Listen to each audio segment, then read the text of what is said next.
अब हम एक क्वेश्चन देखेंगे। क्वेश्चन ये गिवन है, the area of an equilateral triangle A B C is 17,320.5 centimetre square.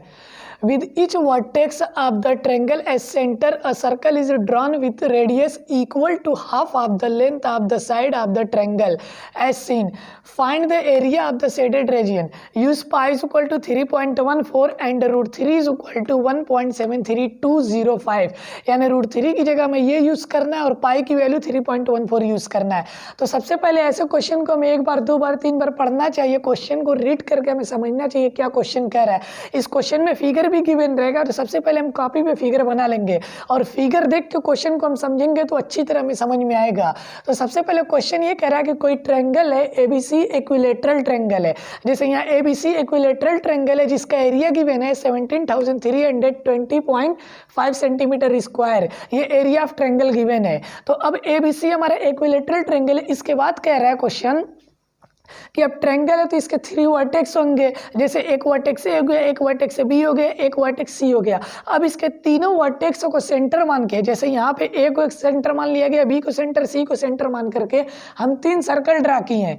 तो चूंकि इससे एक एक सर्कल ड्रा करेंगे तो 3 सर्कल हो जाएंगे। और वो सर्कल की रेडियस क्या हम लिए हैं, जो ट्रायंगल की साइड है उसकी हाफ हम रेडियस लिए हैं। जैसे ट्रायंगल की साइड ए बी है तो ए बी का हाफ यहाँ तक आया है, तो यहाँ तक की रेडियस लेके एक हम सर्कल ड्रा किए हैं पॉइंट ओ को सेंटर मान के, वर्टेक्स ए को। सिमिलरली वर्टेक्स बी को सेंटर मान के इस साइड के हाफ रेडियस का हम सर्कल ड्रा की है। सिमिलरली पॉइंट सी को, वर्टेक्स सी को सेंटर मान के साइड के हाफ का हम सर्कल ड्रा किए हैं। तो अब चूंकि जो सर्कल की रेडियस है, वो हाफ है साइड के, तो जो है तीनों सर्कल एक दूसरे को टच करेंगे क्योंकि सबकी रेडियस सेम हो जाएगी।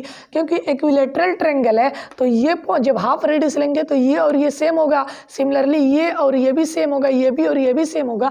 तो हम कह सकते हैं कि जो तीनों सर्कल है तीनों की रेडियस क्या हो जाएगी, सेम हो जाएगी।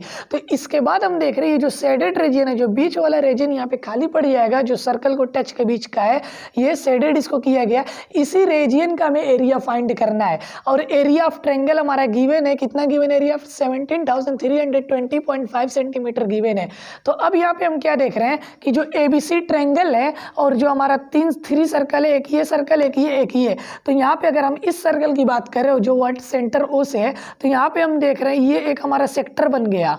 सिमिलरली सर्कल जो जिसका सेंटर भी है, इस सर्कल की हम बात करें तो यहाँ पे देख रहे हैं यहाँ पे भी एक हमारा सेक्टर बन गया। सिमिलरली इस सर्कल में हम देख रहे हैं तो यहाँ पे भी हमारा क्या हो गया, सेक्टर बन गया। लेकिन ये तीनों सेक्टर इक्वल होंगे। क्यों इक्वल होंगे, क्योंकि तीनों सर्कल की रेडियस सेम है और एंगल भी सेम होंगे। एंगल कैसे सेम होंगे, इक्विलेटरल ट्रायंगल क्या होता है, इक्विलेटरल ट्रायंगल ऐसा ट्रायंगल जिसका ईच एंगल 60 डिग्री हो। यानी ये एंगल भी 60 डिग्री होगा, ये एंगल भी 60 डिग्री होगा और ये एंगल भी 60 डिग्री होगा।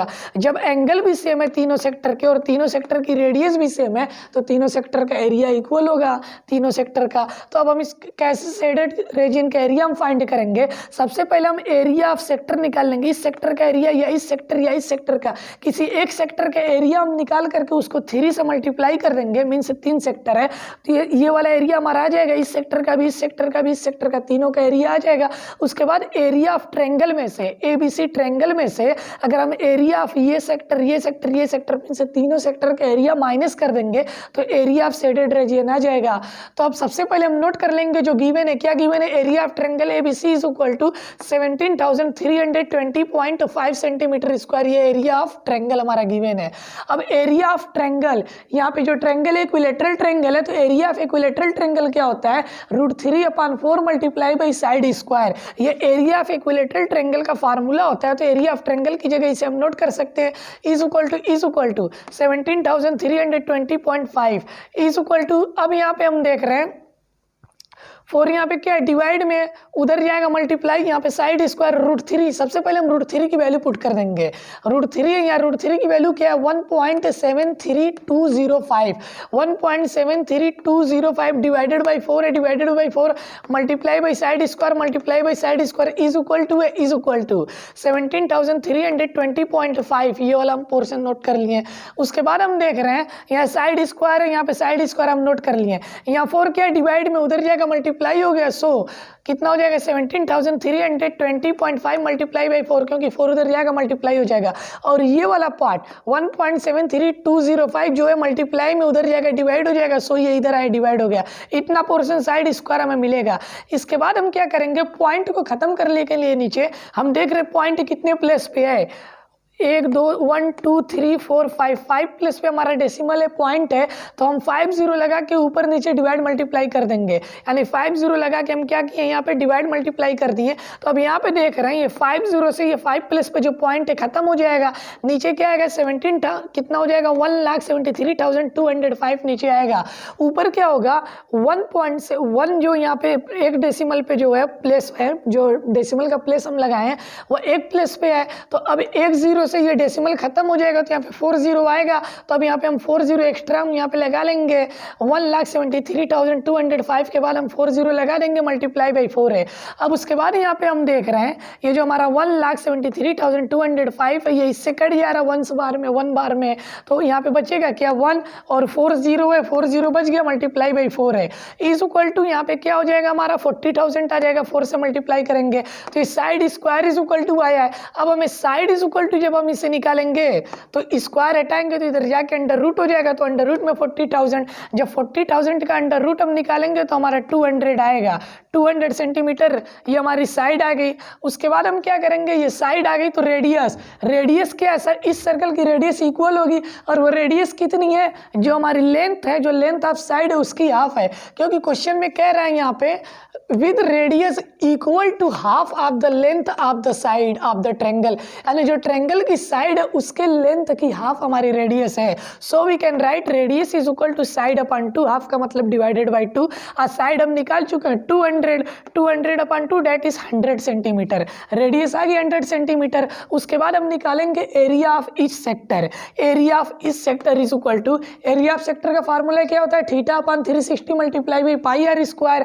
सो theta upon 360 multiply by pi r square is equal to, theta की जगह 60, क्यों, क्योंकि यहाँ पे जो इस सेक्टर का एंगल होगा ये सारा 60 होगा। क्यों 60 होगा, क्योंकि एबीसी हमारा इक्विलेटरल ट्रायंगल है और इक्विलेटरल ट्रायंगल का ईच एंगल 60 होता है, तो यहाँ पे सेक्टर का भी एंगल 60 होगा, क्योंकि वही एंगल है, सेम एंगल है। तो 60 upon 360 multiply by pi, pi की वैल्यू में कितनी पुट करनी है 3.14 multiply by R square, R की वैल्यू हम फाइंड कर ली 100 स्क्वायर। अब जब इसको हम सॉल्व करेंगे तो हमारा कितना आएगा 5233.3 सेंटीमीटर स्क्वायर आएगा, ये एरिया ऑफ इस सेक्टर है। अब हमें क्या फाइंड करना है, area of shaded region. So we can write area of shaded region is equal to area of triangle ABC, area of triangle ABC minus area of sector 3 multiply by area of sector, क्योंकि area of triangle में से इन तीनों को अगर हम minus कर देंगे तीनों सेक्टर के एरिया को तो हमारा आ जाएगा। तो एक सेक्टर का एरिया कितना है, इतना आया, अगर एक सेक्टर के एरिया को हम 3 से मल्टीप्लाई कर देंगे तो तीनों सेक्टर का एरिया आ जाएगा। तो सो यहाँ पे हम ऐसे लिखे 3 multiply by area of sector. अब यहाँ पे एरिया ऑफ ट्रायंगल एबीसी ये गिवन था, कितना गिवन था 17,320.5 सेंटीमीटर स्क्वायर, ये area of triangle ABC given था, यहाँ पे हम पुट करनी है minus 3 multiply by area of sector means area of इस सेक्टर, ये हम कितना फाइंड किए 5233.5। जब इसको हम 3 से मल्टीप्लाई करेंगे तो ये तो हम नोट कर लिए यहाँ पे, माइनस 3 से मल्टीप्लाई करने के बाद ये आएगा 15,699.9 सेंटीमीटर स्क्वायर अप्रॉक्सीमेट आएगा अप्रॉक्सीमेटली। जब इसमें से हम इसको माइनस करेंगे तो हमारा आंसर आएगा कितना 1620.6 सेंटीमीटर स्क्वायर, ये अप्रॉक्सीमेट हमारा आंसर आ जाएगा।